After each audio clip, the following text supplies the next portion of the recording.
ये आकाशवाणी रायपुर है। छत्तीसगढ़ी समाचार बुलेटिन के संग मीनल तिवारी के जय जोहार। अब सुनाओ आज के प्रमुख समाचार। राज्य सरकार कोतेले धरना प्रदर्शन के संबंध में नवा नियम बनाए जाए के विरोध में भाजपा आज राजधानी रायपुर समेत प्रदेश के जम्मू जिला मुख्यालय में जेल भरो आंदोलन करीन। केंद्र सरकार हा गहूं बिसाए के तारीख ला 31 मई तक बढ़ा दे है।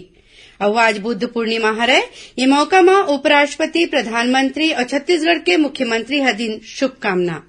अब समाचार विस्तार लें। राज्य सरकार कोतेले धरना प्रदर्शन के संबंध में नवा नियम बनाए जाए के विरोध में भारतीय जनता पार्टी के प्रदेश इकाई आज राजधानी रायपुर समेत प्रदेश के जम्मू जिला मुख्यालय में जेल भरो आंदोलन करीन। ये बेरा में कईठन जिला मुख्यालय में पुलिस और कार्यकर्ता के बीच छुटपुट झूमा झटकी होय के खबर मिले है। भाजपा नेता और कार्यकर्ता तेली बांधा तरिया, आजाद चौक, फाफाडी चौक और कालीबाड़ी चौक ले एक संग्रह मुख्यमंत्री निवास के घेराव करे बर निकलीन। पुलिस और प्रदर्शन करैया मन ला मुख्यमंत्री निवास पहुंचे के पहली रद्दा में रोक लीन। आंदोलनकारी मन ला रोके बर पुलिस और राजभवन और मुख्यमंत्री निवास के तीर तखार के रद्दा के संगे संग आने रद्दा में घलो जगह जगह बैरिकेड्स लगा रखे रहीन। राजधानी रायपुर में होय विरोध प्रदर्शन में पार्टी के बड़का नेता बृजमोहन अग्रवाल, राजेश मूणत समेत आने पदाधिकारी शामिल हुईन।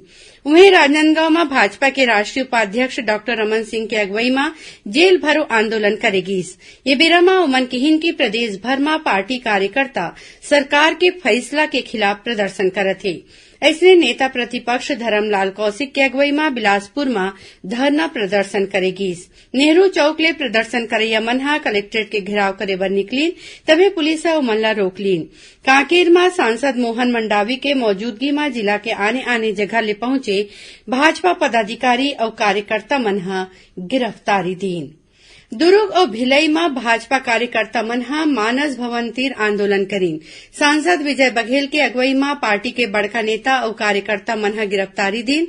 इसने कोंडागांव जिला में प्रदेश भाजपा उपाध्यक्ष लता उसेंडी के अगुवाई में पार्टी कार्यकर्ता मनहा आंदोलन करीन। रायगढ़ में भाजपा के जेल भरो आंदोलन में 350 ले ज्यादा कार्यकर्ता मनहा गिरफ्तारी दीन। वहीं धमतरी में विधायक अजय चंद्राकर के संग कुरूद, मगरलोड, नगरी और भखारा ब्लॉक के कार्यकर्ता मनहा प्रदर्शन करत फटफटी रैली निकालीन। बीजापुर जिला में पूर्व मंत्री महेश गागड़ा के अगुवाई में प्रदर्शन हुई। यहां पुलिस और कार्यकर्ता के बीच झड़प होय के समाचार मिले हैं। वहीं जांजगीर चांपा, मुंगेली और महासमुंद जिला में घलो आज भाजपा कोतिले जेल भरो आंदोलन में धरना प्रदर्शन करेगी। केंद्र सरकार हा गहूं बिसाए के तारीख ला 31 मई तक बढ़ा दे है। राज्य और केंद्र शासित प्रदेश ले मई महीना के आखिर तक गहूं बिसाए जाही।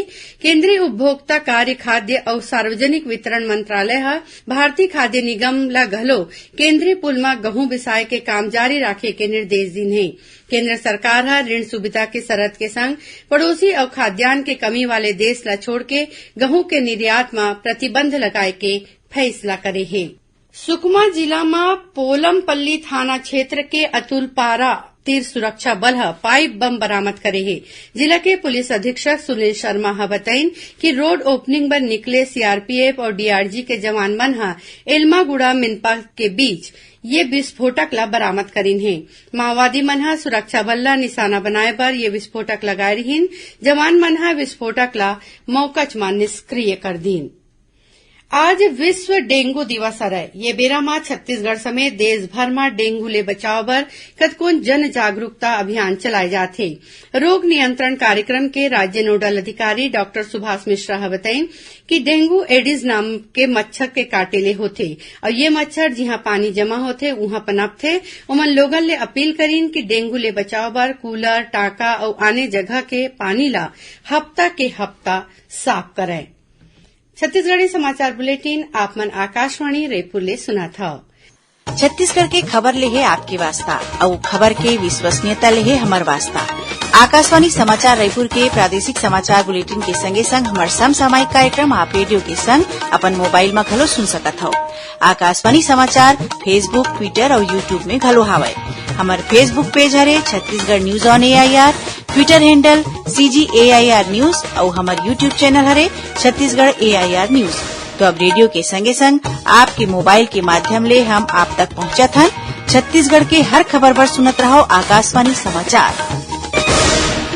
अब आगू बढ़बो बाचे समाचार कोती।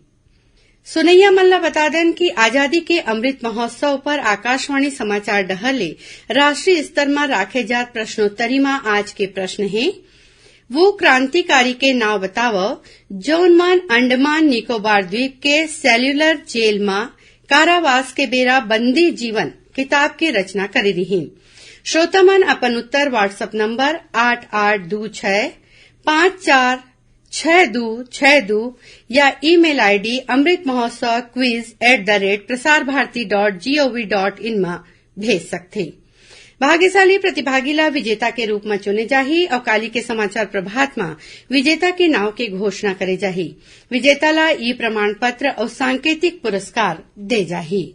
मुंगेली जिला के अचानकमार टाइगर रिजर्व के कोटा बफर क्षेत्र में तेंदुपत्ता सकेले बरगे एक जिन गांव के मनखे ऊपर भालू हमला कर दीस जेमा मनखे के मौत हो गए।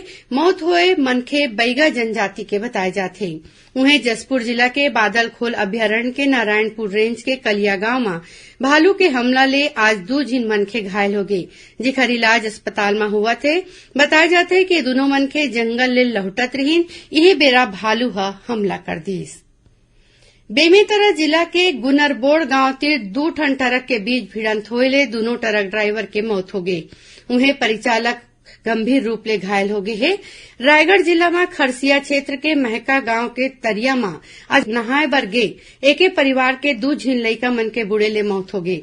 दोनों सग भाई रहीन। खबर के मुताबिक 10 और 12 बछर के दोनों लइका नहाए बर पंक्तिया पार तरिया गे रहीन। नहात बेरा गहराई में जाए ले ये हादसा हो गए।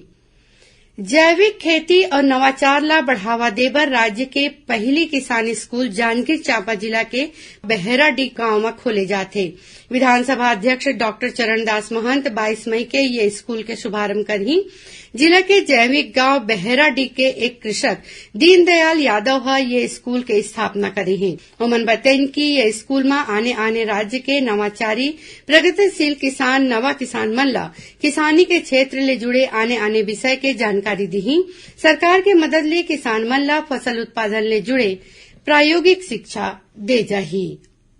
आज बुद्ध पूर्णिमा हरे। विश्व भर में ये दिन बौद्ध धर्म के मनैया मन बर विशेष महत्ता के हवय। उपराष्ट्रपति एम वेंकैया नायडू और प्रधानमंत्री नरेंद्र मोदी ये मौका में अपन शुभकामना संदेश में कहिन कि बुद्ध पूर्णिमा हमन ला भगवान बुद्ध के सिद्धांत ला सुरता करे और पूरा करे के मौका देथे। हमन कहिन कि भगवान बुद्ध के संदेश ले धरती में शांति और भाईचारा के भावना बाढ़ी। एति छत्तीसगढ़ के मुख्यमंत्री भूपेश बघेला बुद्ध पूर्णिमा में बौद्ध धर्म के मनैया और प्रदेशवासी मन ला अपन शुभकामना दी है। छत्तीसगढ़ माध्यमिक शिक्षा मंडल कोतिले 10वीं और 12वीं के परीक्षा पास करैया पढ़ैया लइका मन के कैरियर ले जुड़े जानकारी और आने समस्या ला सुलझाए बर काउंसलिंग करे जाथे। एकर बर मंडल कोतिले टोल फ्री नंबर 1800-233-4363 जारी करे गे हे जेमा विद्यार्थी शिक्षक और अभिभावक 23 मई तक बिहनिया 10:30 बजे ले संझा 5 बजे तक गोठ बात कर सकत हे। और अब थोड़कुन समाचार सार मा राज्य ले एसो हज यात्रा बर जवैया यात्री मन बर प्रशिक्षण शिविर लगाए जाते। राज्य हज कमेटी के अध्यक्ष मोहम्मद असलम खान ने बताइन कि जगदलपुर में राज्य के पहली शिविर लगा के हज यात्री मन ला यात्रा ले जुड़े जरूरी जानकारी देगी। रायपुर जिला रोजगार और स्वरोजगार मार्गदर्शन केंद्र कोतिले स्थानीय शिक्षित बेरोजगार युवक मन ला निजी क्षेत्र में रोजगार के मौका दिवाए बर काली 17 मई के प्लेसमेंट कैंप लगाए जाही। और दुर्ग जिला में राजस्व संबंधी मामला के जल्दी निपटारा बर काली 17 मई ले राजस्व समाधान शिविर लगाए के शुरुआत करे जाही। आखिर में प्रमुख समाचार एक घाव फिर राज्य सरकार कोतिले धरना प्रदर्शन के संबंध में नवा नियम बनाए जाए के विरोध में भाजपा आज राजधानी रायपुर समेत प्रदेश के जम्मू जिला मुख्यालय में जेल भरो आंदोलन करीन। केंद्र सरकार गहूं बिसाए के तारीख ला 31 मई तक बढ़ा दे है। अब आज बुद्ध पूर्णिमा है। ये मौका में उपराष्ट्रपति प्रधानमंत्री और छत्तीसगढ़ के मुख्यमंत्री दिन शुभकामना। एक संग छत्तीसगढ़ी समाचार बुलेटिन यही सिरावत है। जय जोहार।